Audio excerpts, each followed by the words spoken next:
మీ ఇంటి దగ్గర కొంచెం ఖాళీ స్థలం ఉన్నట్లయితే మీరు తప్పకుండా పెంచుకోవాల్సిన మొక్కల్లో ఇది రెండో మొక్క అన్నమాట. ఇదే అరటి మొక్క.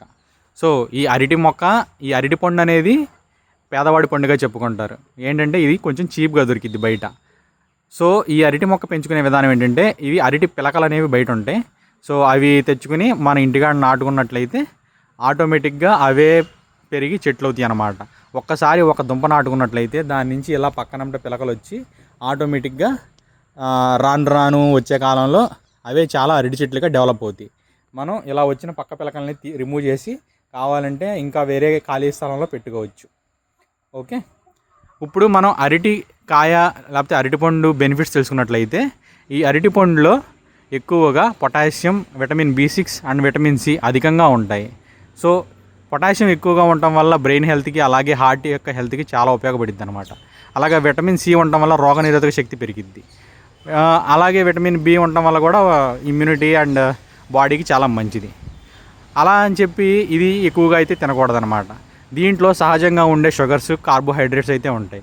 ఇవి అధిక మోతాదులో ఉండటం వల్ల షుగర్ ఉన్న వాళ్ళు మాత్రం, డయాబెటీస్ ఉన్న వాళ్ళు మాత్రం దీన్ని అధిక మోతాదులో తినకూడదు. ఏదైనా కానీ మితంగా తినాలి. ఏదైనా కానీ ఎక్కువ మోతాదులో తిన్నట్లయితే అది ఖచ్చితంగా చెడు ప్రభావం చూపించిద్ది అనమాట. సో అందుకే ఈ అరటి పండు అయితే అందరూ తినొచ్చు. డయాబెటీస్ ఉన్న వాళ్ళు మాత్రం కొంచెం జాగ్రత్తగా తినాలి.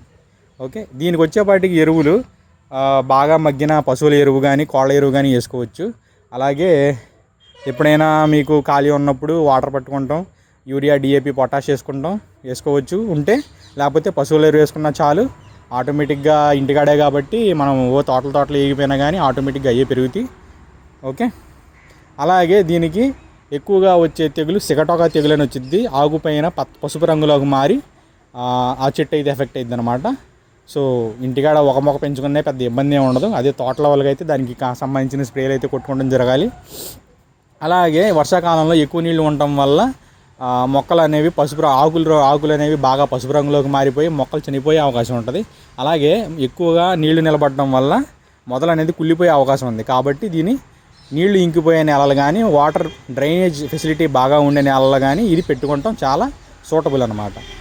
ఒకవేళ వర్షాకాలంలో ఎక్కువ నీళ్ళు అయితే మీరు పెట్టుకున్న మొక్క దగ్గర కనుక ఉన్నట్లయితే దానికి కాల్షియం అనేది ఇచ్చుకోవాలంటే సున్నం అనేది నీళ్ళలో కరగబెట్టుకుని మొక్క మొదల్లో పోసినట్లయితే అది తిప్పుకునే అవకాశం ఉండిద్ది అనమాట. Okay, thanks, by.